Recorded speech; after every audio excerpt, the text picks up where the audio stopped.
শনিবার বেলাই বিলে এসেছি, একটু নৌকা ভ্রমণ করব, পাশাপাশি বেলাই বিলের যে দেশি মাছ, ছোট ছোট মাছ, সেই মাছের স্বাদ আমরা গ্রহণ করবো আজকে, যার কারণে আসা। আর দেখতে পাচ্ছেন এই পাশে, আর এইটা হোটেল হচ্ছে বেলাই। এই হোটেলের নামটা বেশ অদ্ভুত, খুবই সুন্দর, বেলাই বিল মাছের হোটেল।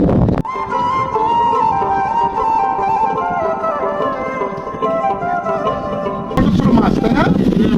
ওকে, তো আমরা দেশি মাছ টেস্ট করব, একদম ছোট চিংড়ি মাছ, তারপর হচ্ছে বাইন মাছ, পুঁটি মাছ, এই ধরনের যে ছোট ছোট মাছের যে ভাজি ফ্রাই একদম খুব সুন্দর হয়, সেগুলো এনজয় করবো এখানে।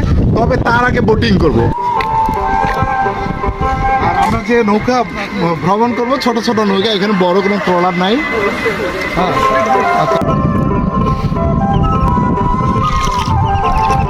মানে বেলাই বিলের মানে বিস্তৃতি অনেক, এখানে অনেক বড় একটা বিল।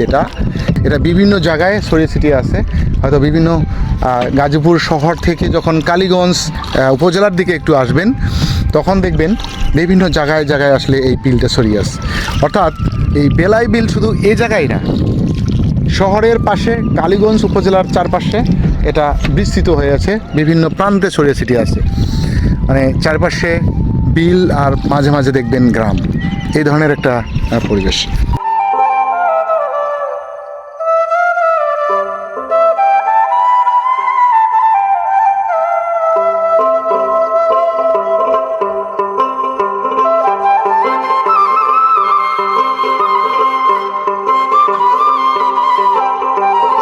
আচ্ছা, এই যে বেলাই বিলে এরকম ছোট ডিঙ্গি নৌকায় ভেসে ভেসে বেড়ানো, এটা অসাধারণ একটা অনুভূতি। অসাধারণ অনুভূতি।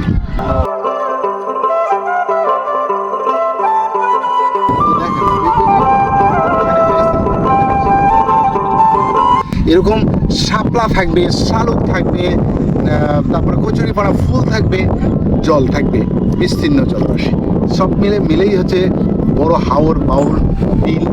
সেখানে হবে নান্দনিক পরিবেশ, আর সময় হবে দারুণ। তো সারাদিন যদি এভাবে নৌকায় আমাকে সুযোগ দাও এই ভেসে ভেসে বেড়ানোর জন্য, তাহলে আমার কোনো ক্লান্তি নেই। এরকম পরিবেশ, ঠিক আছে, ভীষণ। আর এত সুন্দর পরিবেশ স্যার, আসলে ক্লান্তি আসার কথাও না। একটু মনে হয় বৃষ্টি হচ্ছে।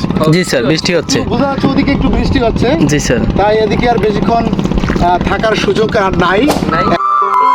লাস্ট দৃশ্যটা হচ্ছে এটাই, যে দেখেন এই হচ্ছে বেলাই বিল। বেশ অনেকক্ষণ সময় ধরে আসলাম এই বেলাই বিলের উপরে, বেশ ভালো লাগলো। নানান ধরনের জিনিসপত্র দেখলাম, কচুরিপানা, তারপর বিভিন্ন ধরনের ঘাস ফুল, তারপর শাপলা শালুক, সব মিলে এখানে চমৎকার একটা সময় খেলাম আর কি, ভালো লাগলো। তো এরপরে যাব কি আমরা এখান থেকে বেলাই বিল হোটেলে। জি স্যার, দেশি মাছ খাবো, তাই না? জি স্যার, দেশি মাছ দিয়ে আমরা দুপুরের খাবার খাবো।